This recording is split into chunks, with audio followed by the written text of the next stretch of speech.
I also got like potato mash, chicken, and curry. Like it was good.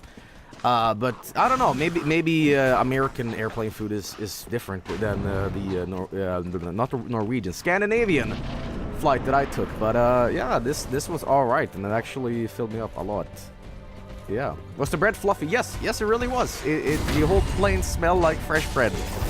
But yeah. Now, as soon as I landed in Japan, let me tell you, your legs are like butter. It's like, and I was like, oh my god. And it didn't really hit me that I was in Japan until I really heard people speak, and I'm like, wow. And I'm looking at all the kanji for stuff, and you know, whatever you might call it. But I sat down, and I'm like, dude, I'm hungry. I want some actual Japanese food, and this is what I got.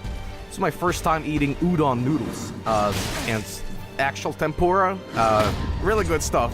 Now here's some really funny stuff, because you know, I know a little bit about Japan, but some of the more subtle nuances in the culture, like how you eat, da-da-da-da, and I was just sitting there, and there was a couple of businessmen around me, and I'm looking like, okay, how do I do this? What's the spoon for? Do I eat with chopsticks here? And I'm like, looking like, I need to assimilate quick. I don't want to look like a baby eating food here. But yeah, this was amazing. Udon noodles is so thick. And I know the chair's gonna explode here, but yeah, it's almost like eating meat. I know that's a very weird comparison, but the noodles are so thick that it's like tearing apart actual meat, and it's so good. It's so fucking good. But I had a great time, and one thing that was like really, wow, I'm really doing this is when you you know, here's the thing about Japan. Sure, people speak English, but people vastly prefer if you speak Japanese. But people there really appreciate when tourists try.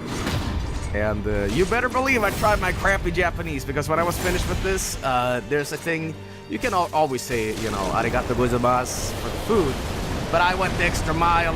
I looked at my tourist book, I learned a little bit, and if you want to thank the chef for such a great meal, you say, Goju-sama deshita, and he was like, bowing, I bowed, and I was like, yeah, man, I'm doing this! Why am I freaking out about noodles? I don't know, man, but I just felt proud of myself for doing it right.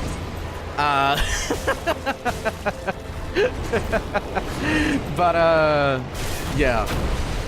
Anyway, so that was like my first hour in the airport. Yeah, so we took the train from the Narita airport into Tokyo. I spent time in 4 cities throughout my Japan trip. I spent Tokyo, Kyoto, Osaka, and Hiroshima. And I went back into Tokyo again after we left. But yeah, I had a great time, and again, I'm gonna start showing some pictures. Videos come later. I want to say this again: prepare yourself for a little weird shit. And Japan is a little weird sometimes, but it's a great place. For example, we found an American hot dog restaurant. Yes.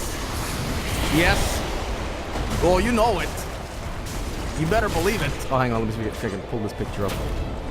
Oh, damn it. Get over here, Japanese hot dog dude. Only hot dogs, baby. Woo. That's what I am talking about. Oh my god. Yeah.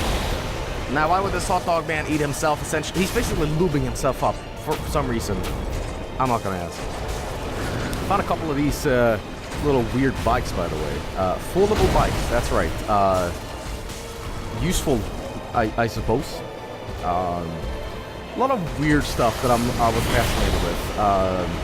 One thing that also kind of freaked me out is everybody, well, all the driver's seats is on the right side, which was like really weird when I first looked at it. But we took a cab, for example, and I'm like, wow, this is very odd. Let me see if I can just show you some random stuff here.